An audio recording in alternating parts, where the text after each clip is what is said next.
Hey everyone, this is Steven with the Christie Realty Group. I wanted to share what my team and I went over this last week.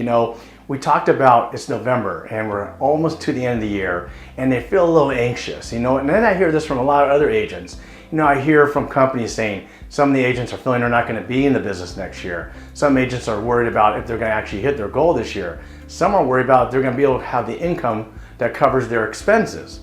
And I can completely understand that. I've been through 2 down markets.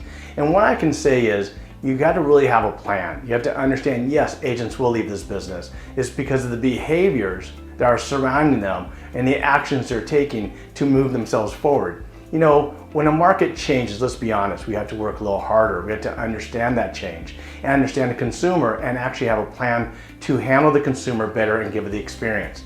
Now today, more than ever, we're seeing the prices changing. We're seeing clients come out and ask questions that are different than the normal ones the last couple of years. What I'm going to tell you is get focused. Don't get anxious. Get ahead of everything. Start planning correctly. Ask for advice. Get some mentors. Have the people surround you so you last throughout every down market. I have made great money in down markets. I have actually controlled inventory in down markets. That could be you as well. If you have any questions, give us a call here at the Christie Realty Group. I'm Steven. Have a great day.